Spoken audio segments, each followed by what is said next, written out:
record in terms of ill-preparedness. I think KC's been on the stream for about 20 seconds. Welcome to episode 343 of the Mighty Whites podcast. I'm Jack, as always, joined by KC. No. How's things, mate? Yeah, not bad, you? Yeah, all good. You know, it's like I might have got some of that bug that everyone's had, but I think I'm all right. Yeah, I'm sure you'll pull through. Yeah, I think I'll be fine. This is one of those weird situations, KC. I think this is the first time I was sort of working it out. I think I've got it on my phone. I think the last time I didn't watch a Leeds game at all when I was able to was the 15th of September 2018 when Leeds drew 1-1 away at Millwall. Jack Harrison got a late equaliser. But due to the charity thing, I have only seen like the 4-minute highlights of this game. So how was the derby match? Yeah, it was fine. Moving on. Yeah, it was. First half, you'd probably describe it as a bit patchy, but we dominated pretty much the entire half. Penalty is a bit soft, but yeah, that I have seen. It's a penalty. They always give it, but Metcha does kind of drag his leg, doesn't he? Yeah. But Joel Peru does the right thing and misses, so it's all fine. Yeah, I'll just how was Peru? Because I know he missed the penalty, but from the highlights, pretty much apart from Justin's goal right at the end, everything went through Peru, according to the highlights. But that was a very limited bit of the game, so he might have been shite the entire rest of the time, for all I know. Yeah, I thought he had quite a good game, and it is good for him, to be fair, because, like you say, they are sort of cameo appearances at this point. You know, coming off the bench every now and again in these Premier League games.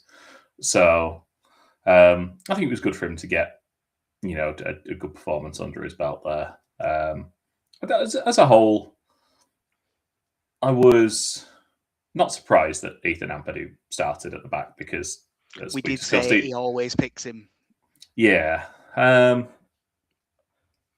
yeah, I think outside of, I think there was the one change we didn't get in that team. I honestly, I think the team because I think we had. I mean, I think I had it down as a 4-2-3-1 with Harrison on the left and Nonto on the right. Nonto was pretty much a second right winger anyway throughout, so he was getting forward plenty, even though he was nominally a left back. Right back. Jack Harrison, a less successful afternoon. Yeah, he was the only player I saw get picked out as like actively poor. Yeah, I know crossing has never really been his strong suit, but we weren't connecting with any crosses.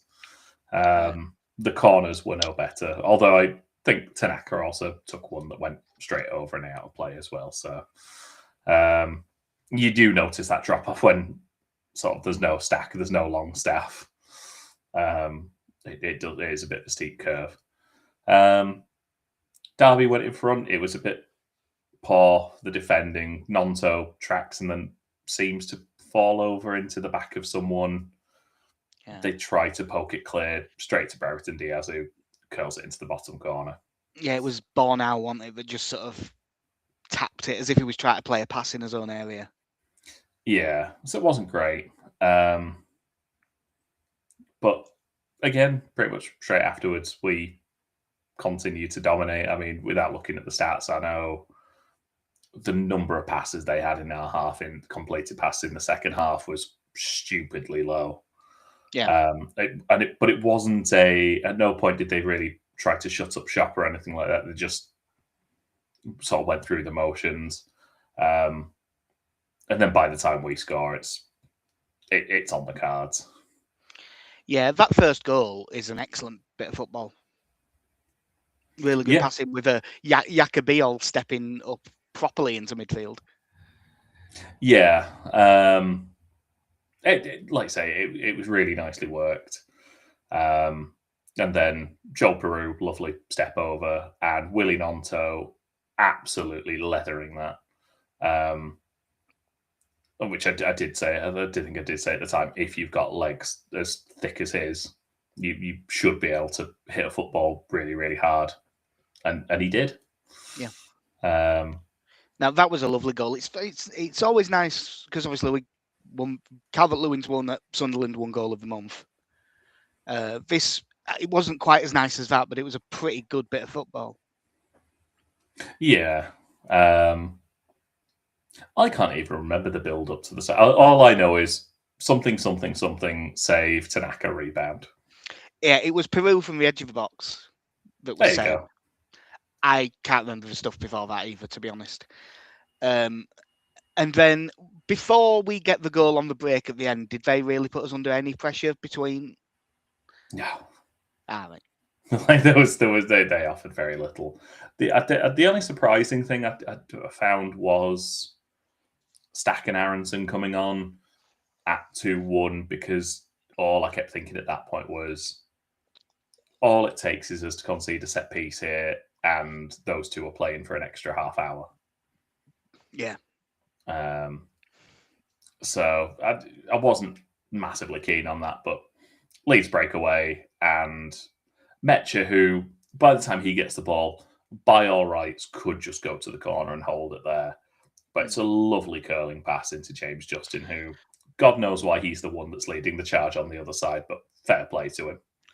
Yeah, I mean, it was good instincts from Justin, from what I could see of it, but also he shouldn't. I mean, I didn't realise he'd come on as early as half time. Yes. Was it Bornau comes off? Yeah, for Buonanotte. Yeah. Which I assume is fitness concerns at that Well, point. he might be needed. Mm. As much Yeah, so. So is Beal. Yeah. But yeah, it's a very comfortable performance. And that has earned us a thankless away tie to Birmingham. It has, which the documentary series are gonna bloody love. I'm just looking at this because I've shut it, but that has just been moved to the Sunday at 12 o'clock again. Yeah. As I said, thankless. Yeah. We're not far enough in for me to start caring yet. We'd need Birmingham and then one more round. And then I'd start caring about the FA Cup.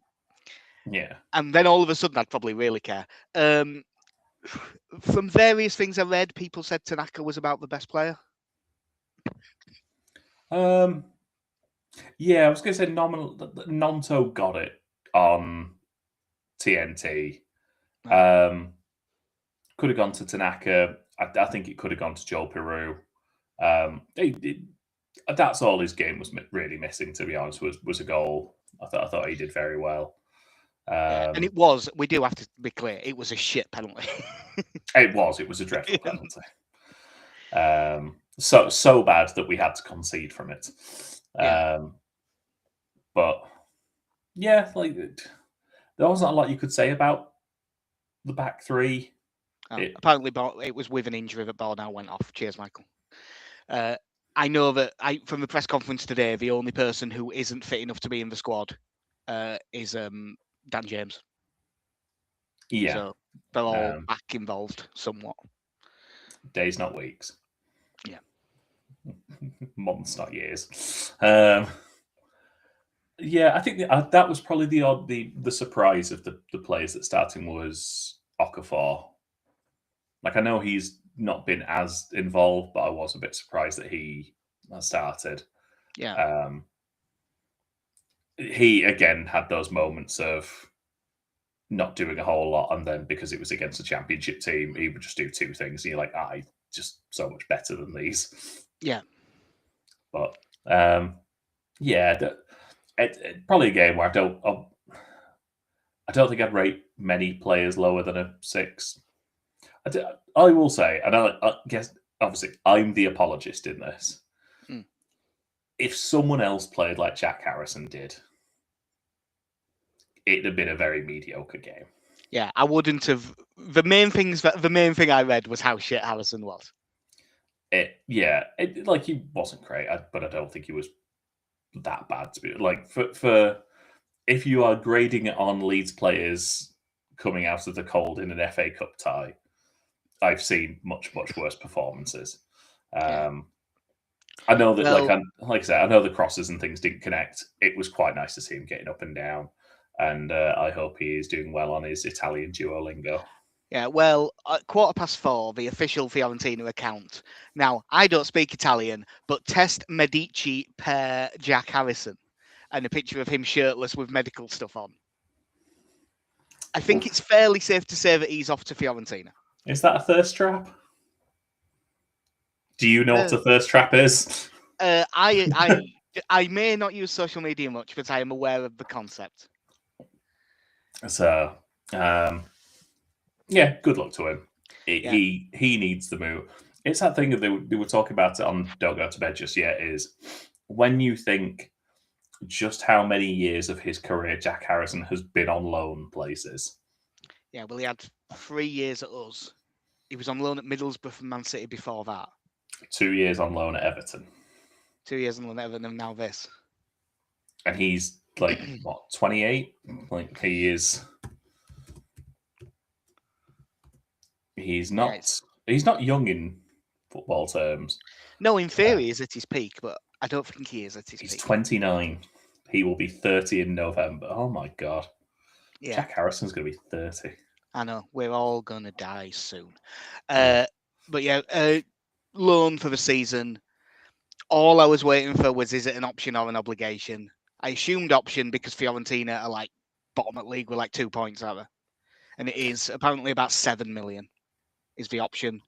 If they stay up, he'll probably have done well enough to get bought.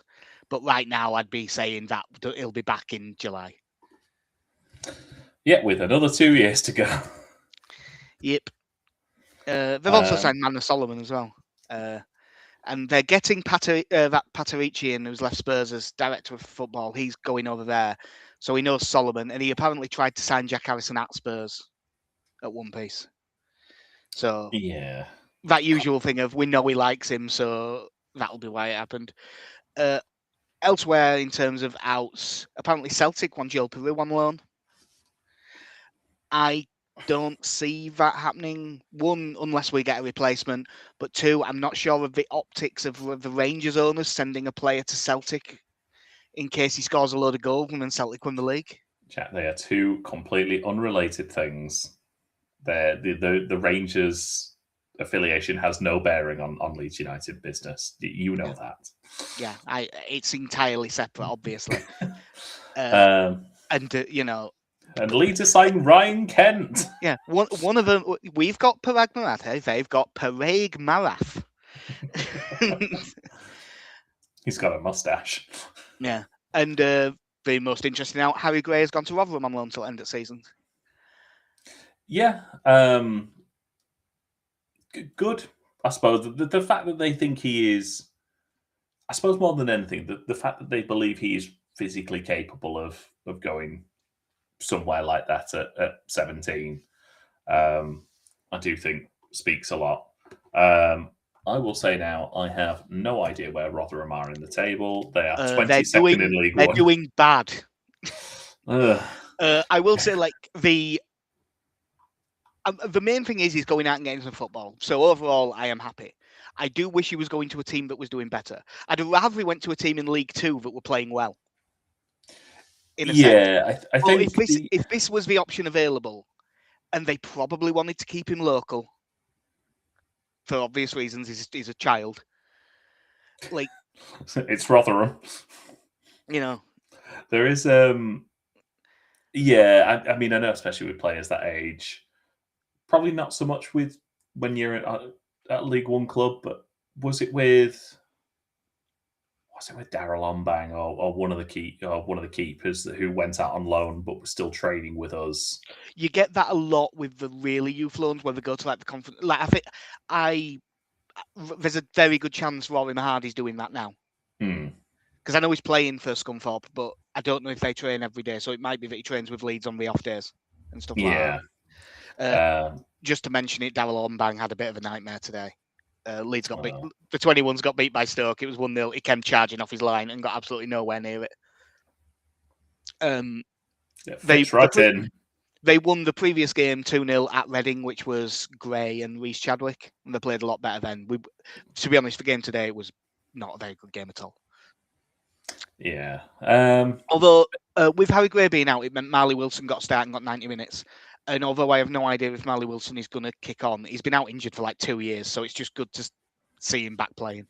I was going to say he's been here for a fair while as Marley Wilson. Well, yeah, when we had that run to the Youth Cup final, he was involved in that. But then he's just been injured the whole time ever since. That was 30 years ago. Yeah. Gray, when it got announced, the Rotherham fans were like fairly excited because if you're in Rotherham, you're gonna know Leeds fans, so you're gonna know that he's quite highly rated and stuff. But they're all like, "Great, a talented striker that we can not give the ball to, outstanding." Was basically what they all said, which did worry me. But if this was the option that they had, I think even going to Rotherham in a team that doesn't play well and will be better than playing 21's football. Yeah, they are the second lowest scoring team in the division. I am just looking through their squad to see if I know anyone. They have the other Reece James. Oh yeah. I think that they have Jordan Hugill. That was mentioned, yes. Yeah. That that's not because I looked it up. Someone else mentioned it, whether it was the Square Ball or just a different, maybe one of the other podcasts or an article. I read that somewhere. Yeah, just looking from player pictures here, they do seem to have a lad that was at Ajax and someone that was at Feyenoord. So that's exciting, I guess. All right, cool. There is some rumours in. Well, there's one big rumour in and then one that we actually did. So we'll do the rumour first. Leeds have made an inquiry for Jurgen Strand-Larsen from Wolves. There was a weird move in the betting yesterday where 365 cut him from 33-1 to 2-1. Now, as someone that's worked in that sector, that could be 20 quid. Placed in the right place, placed in a shop in Leeds, which causes William Hill and Coral to panic. They drop down to 6-1, and then because they're 6-1, and then on Oddschecker 365 or 33-1, they see a run of bets because their price is big, and then they panic and cut it. But it does appear there's something to it because it's David Ornstein that said it, and that is about as good as you get for there being truth to it. However, I don't see any world in which that happens this month. Finances. Yeah. We don't have 40 million. The hand thing. It means the finances. Yeah. I mean, I wouldn't be surprised if Wolves lost him because if there was, bearing in mind the interest that was in him, and Newcastle seemed to be very interested in signing him before Voltemade came in. I believe Wolves turned down 65 million from Newcastle in the summer. Yeah. And now he's in a dying team. And not getting in the team because he has been, for lack of a better term, shit. Yeah. By all accounts. I mean, I know the whole team has been at Wolves, but by all accounts, he has been pretty crap. I think there's a lot of he didn't get his move. You know, bear in mind, they only actually signed him this summer because he was on loan last season. Yep. He didn't get the move, and by the sounds of it, hasn't done great since. Imagine if you'd have had a player who was made permanent in the summer and then you sold him that summer. Well, it's for Luka Jovic. What a man. Yeah, he went on loan to it was Eintracht Frankfurt, who turned everyone into a godly striker. They had him on loan with an option, signed him, and sold him to Real Madrid 2 days later. Nice. So that was a bit of this. If we really are, like, if you can get him back playing, yes, please. He's a really good player, and he's the sort of striker we now use. But I can't see. Maybe the thing is, I can't see it happening in January. And I think, let's be honest, when they go down, if we stay up, we'd probably go back into him. But if they go down, I bet he's got some sort of release clause, and I think someone higher up the pyramid will take a chance on him then. So I just don't see this happening. Oh, West Ham would love to get their hands on him. Or ruin him, they would. Yeah, I think you're right. It's what do you say the rumored fee is about 40 million? About 40 million, but that's when I say rumored, that is not from anywhere great. It would need. I mean, it feels like for that, I would have said ballpark when we were in for Harry Wilson. Would that have been around the 20 million mark? Well, no, that's the weird thing. Like, they were saying, "Oh well, he only had a year left, so if we got 20 million for him," I think that's what the guest that we had on All Saturday Night, we was saying it. But I'm fairly sure that the deal was like 7 or 8 million. Yeah. At the time that we went in for, and was apparently accepted. At least that was the reporting at the time. I'm almost certain. But yeah, I suppose the thing is, and I think Michael's saying something similar in the comments. They know they're fucked, and if they know, even though they turned down 65 in the summer, if they know he's got a relegation release clause at like 25, if you can Might get as well 40, you might as well yeah. get 40 in January because you're getting relegated either way. Yeah, it's tough to. I mean, one, everyone hates the board anyway. But yeah, you may as well cash in at that point and just say, look, we're not surviving this. Yeah. So let's give up all pretense of trying. I did see another one that that loan and then immediately sold might happen is, that Krejci that's been playing centre back for Wolves, who's been one of their better players. Apparently, his is an obligation from Girona. So they're probably going to go down, sign him permanently, and then immediately sell him because he won't be playing. Somehow a relegation clause will automatically be triggered as well. Yeah, it seems like so. But the most interesting one for Leeds fans is Leeds have signed for Buonanotte on loan from Brighton until the end of the season. He has cut short his loan at Chelsea.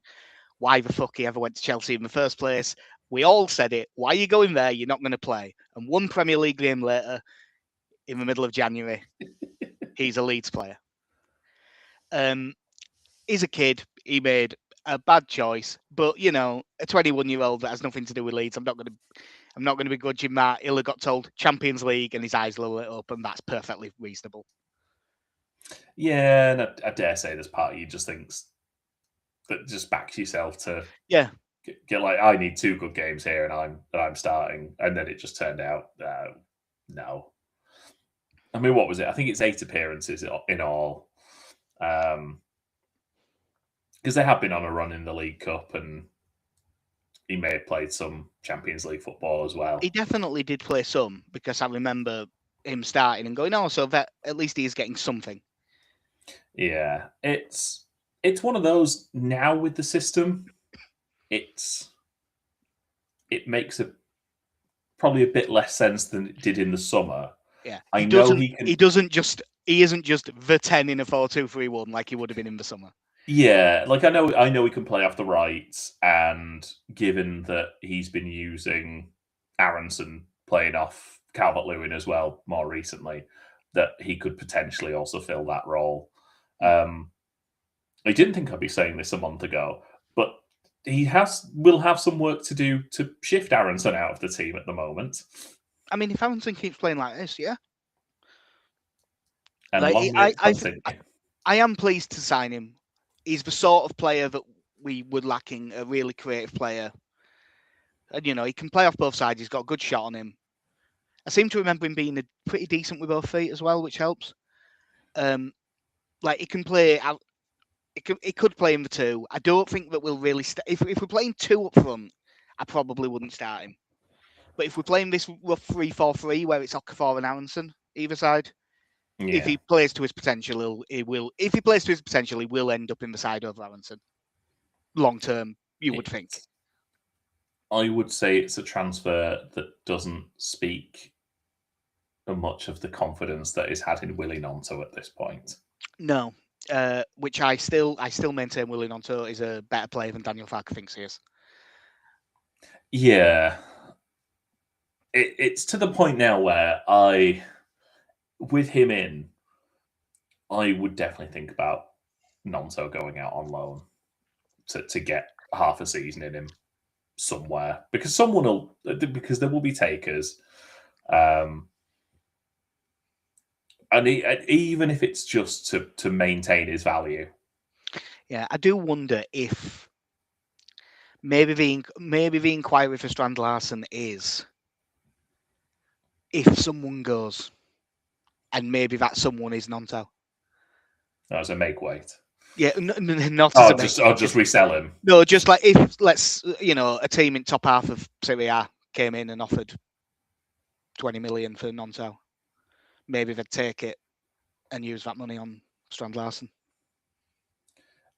It's all very odd to me with him at this point that I thought he'd be our top scorer this season. Now, admittedly, we hadn't signed Calvert-Lewin when I said that, but I thought that he would play.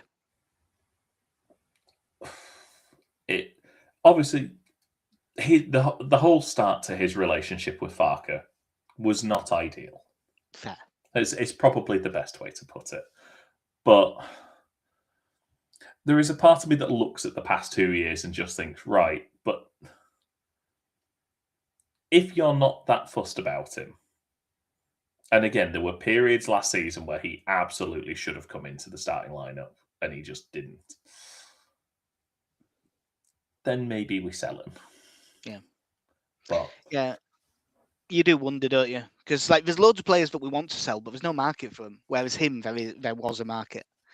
But we'll see. As I say, I want to keep him around because I really rate him. I think he's a cracking player, and he's still only 21.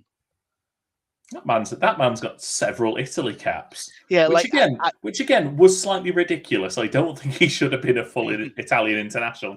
The fact that he had that many caps and then started playing for their under-21s was very odd. Was it Mancini who really found? Yeah, Mancini was the one tasked with it was one of the times they didn't qualify and they binned off all the old guys. Yeah. And went right. So he picked quite a few of them that were young and said, "No, I'm going to give them a chance." So back to Buonanotte. Do you think there's any chance he starts on Saturday? No. One, I think Aronson is playing too well to drop him. And two, I'm guessing his match fitness isn't great. So I think he will be. Do I think he'll be in the squad? Oh, I'm sure he'll be in the squad. I think he'll just take Harrison's place in the squad. Oh. And I think that there's a chance. There's a chance that he might even be ahead of Peru. Yeah, and I mean, like you say, we've got Nyon. Apart from Dan James, everyone else seems to be in contention. Yeah. So yeah, it'd be a good player to have on the bench for this game. And one of the things we have said is maybe not so much with number 10s who can also play wide, but we do need more depth. Having Longstaff back, I think, is a massive help for us. Because all of a sudden he got 20 minutes, didn't he? Yeah. And it was nice because, like you say, we've gone from this period of having no actual centre mids on the bench, from when Ampadu was suspended. You were just looking going, oh, we have no one here. Yeah. So we do need the options. I'm very interested to see what else we do at this point because we evidently need another defender. Yeah. Unless someone goes out, I don't think we do anything else. I mean, like I say, I can't see Joe Peru going out because, again, it's an injury to Lucas Mecha or Calvert-Lewin, and he's the next one in line after them. So yeah. I mean, it's either that or you're starting Bornau up top, which would be fun. I'm not entirely against the idea. He seems like he'd be well up for it. So it wouldn't make sense to me that Peru goes out in this window. And to be honest, I think by the time you get to next summer, if you're looking at someone who is eyeing up promotion from the Championship, I think you probably end up selling for decent money to a Championship team who'll look at him and go, yes, he will score. Yeah, either that or go to the Eredivisie where you'll probably get 25 goals because if you're a good finisher, that just seems to happen over. Fulham have got a few. I was going to say, you could recruit a Championship Player of the Month, Patrick Bamford. Yeah, and what is this 2020? Because Calvert-Lewin won Premier League Player of the Month as well. Oh, nice. Who was the last Leeds player to win Premier League Player of the Month, Casey?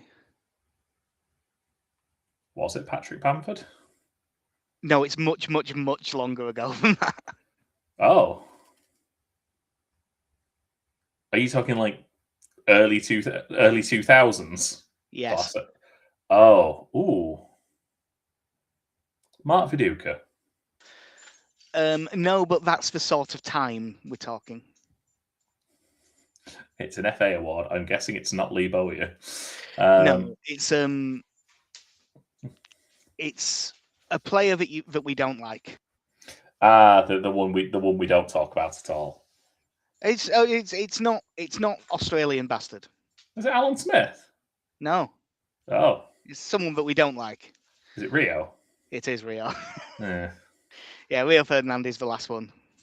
It was 2001. What a boring month when a centre back gets Player of the Month. I know, right? Obviously, I am assuming that that's correct because I never checked that, but I saw it on Twitter, and I think it was Dalton. Yeah. So it will be right. He's pretty reliable. Yeah. Fulham Saturday. They still have a few out. Josh King, Kenny Tete, and Rodrigo Muniz are all expected to be out injured, and Bassi, Iwobi, and Chukwueze are still at AFCON because they got to the semi-final, and I believe AFCON has a third-place playoff, even though they got beat by Morocco. That probably works out well for us in terms of those players being gone. That being said, they have had a good run these last 6 weeks. So they lost in the League Cup, but they're 6 unbeaten with 4 wins and then won in the FA Cup. Yeah, it is not a run I envisage this Fulham team going on because, I mean, on paper, like Iwobi is a good player, but I don't think he's been as good as he was probably 2 years ago. Chukwueze has been a decent signing on loan.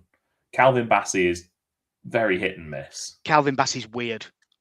1 week is amazing. 1 week is I don't know what to think of Calvin Bassey half the time.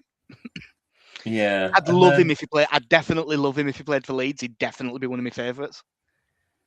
Yeah, I don't. And it's amazing to see again, given how close he was to signing, that Harry Wilson has become so integral to their team all of a sudden. Yeah, I have a note here which is who scares you in their team? Mostly Harry Wilson.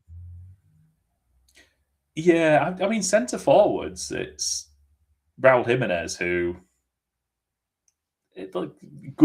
he's a physical player, but he's not a massive goal scorer. Sometimes gets on a bit of a run every now and again, but he's not the biggest goal threat. Adama Traore's there. Yeah, and keeps being linked with a transfer move to anywhere else constantly. So I don't think he wants to be there. And I don't think they're bothered about keeping him. No, I think it's a move that's probably not worked out massively for them. Emil Smith-Rowe is one who probably, I'd say more due to injuries, probably hasn't kicked on as much as he would have liked having after leaving Arsenal. You need to give him his full title. The man who. Yeah, Leeds United legend Emil Smith-Rowe for scoring that goal. Yeah, so I mean they have a decent. You know what? Actually, biggest goal threat is Tom Kearney. It's against Leeds. It's Tom Kearney. Yeah, it sounds like they've played a back three the last few games because they've been playing bigger sides. And it sort of sounds like if they stick with a back three, Kearney will play in midfield. If they go back to a back four, it'll be like Sander Berger and Sasa Lukic, and they'll be a bit more defensive about it. So it's whether he comes off the bench to score from 30 yards or whether he can do it early on, I suppose. Anthony Robinson's now back fit, and he's a cracking player. so he should be really involved. So that front three, if they do play with a back four, it'll end up being Smith Rowe 10, Harry Wilson on the right, and probably that Kevin on the left, who played really well down at their place when he came on. Yeah, although I've not heard the best reports about him since then. Now, apparently, he keeps showing glimpses and not quite getting the end product right. But the people that have been watching him keep thinking, no, this is going to click. He's going to. The thing, once he gets one, he might get 5 quite quickly. Yeah. I will say, just because it's the best thing I have, the guy that they had on All Stats, aren't we? Who I believe was at college at Cottage Tactico, I think his thing is on Twitter. I think that's what they said. But he said that because it's Leeds and Marco Silva won't want to look sort of like he's backing off Leeds, that he'll probably go for the back four in this game, which I don't think affects us. We'll play the 3 either way. But. Yeah. I'm trying to think. I imagine this is probably one where we go 3-4-3. Yeah, I'm thinking that as well. There has been arguments about it, and I will say that in the press conference when Farke was asked about it, he just said, basically, I'm sick of talking about goalkeepers, which surprised me. I thought that he might say, I'm sick of talking about goalkeepers. Lucas Perry's my goalkeeper. I thought that he would just say, no, I'm not dropping him. But he didn't say that. So I think there is a small chance, but I think it'll be Perry. Yeah, and I don't think enough happened in the game that you could make an argument for Darlow starting, based on the Derby game. Yeah, you would know better than me. It would have had to have a great day of kicking, because I think they only had 2 shots on target and one of them went in. Yeah. So. Yeah, it's going to be Perry, isn't it, for the season now, unless things get monumentally worse. And I've seen it. It is still amongst us. And yet there he is, the beacon, Alex Cairns. Yeah, I still if one of the things in our pre-season predictions that you put up was, will Leeds use 3 goalkeepers in the season? And because we've already used 2 in the league, there is a chance, because in an ideal world we're safe with a couple of games to go, and then let Alex Cairns have a game. Yeah, that was. In fact, we might use 4. Let Cairns have 1, let Meslier have 1, and then they can. that was almost the shame of the league title race going down to the final game, is that you couldn't stick Alex Cairns in for a game last year. Well, he was on the bench, wasn't he, for the. Was it like 6-0 that we beat Stoke? Yeah, I think and he was on the bench because we had 2 keepers on the bench, and I was like, "Oh, just bring him on. Bring him on up front." Yeah. Go full David James. Bring him on for Joe Peru. Yeah. So for Leeds, Perry in goal, Roden be all Strauch. Yeah. It depends how fit Bogle is, whether it's Bogle or Justin. I'm going to assume Bogle. Goodmanson. We both think 3-4-3, so Stack and Ampadu. Yeah. Aronson roughly off the left, Okafor roughly off the. Aronson off the right, Okafor off the left, and Calvert-Lewin up top. Yeah. Cool. Yeah, I would. If it's that formation, I'd be surprised at all else. I could make. I suppose I could make an argument for Metro over Okafor and being 3-5-2, especially if we somehow found out they were going to play a back 3. But I don't think they will play the back 3. So, and if they do, we can always just drop Aronson in a little bit and go to a 2 anyway. Yeah, I'm just having a look. Their last league game was a 2-1 win against Chelsea. Yeah, the last 2 have been Chelsea and Liverpool, and I think they have played a back 3 in both of them. Yeah. It's like it'll be Anderson and that Cuenca at centre back. What a name! But if it's a 3, it's a Diop will play as well. Yeah. Yeah. I fancy us for it. Oh, well, that helps us get on to the next thing, because there was a couple of hits. Both Connie and Benny had a 3-1 win, which still has them last, but it's a lot tighter than it was now. Little Danny 2-1 win, Benny 2-2, Alex 2-1 win, Connie 2-1 win. What have you got, Casey? 2-0 win. 2-0. and I have got 1-1. We don't get beat that easily at home. They don't get beat that easily. Full stop. I think it'll be I think it'll be a fairly tight game. I think this will be another one of the not great for the neutrals. But it's Saturday 3 o'clock, so there won't be many neutrals watching it. Yeah. I don't see it being like the Newcastle game. Yeah, no. A much more compact, much less free-flowing game. Yeah. But I do think Longstaff will get on early by Fark standards, so maybe like 65 minutes. I think I could see that being the change relatively early on if we do go into the midfield 3 or if we switch to a back 4, same way. Yeah. So yeah, I think that will do us for episode 343. We haven't got a midweek game, have we, this week? No, I don't believe so. My brain is fried in terms of when fixtures are and stuff. Christmas broke me, and now I can't remember anything. Yeah, the one after that, we then don't play till the Monday night because it's Everton again. Yeah. So yeah, but we'll be back at some point through the week whenever's convenient with work. When did we not play Birmingham till the 14th of Feb? Jesus Christ, the FA Cup's weird. Yeah, it seems like it's a while away. But yeah, that will do us. So I've been Jack here.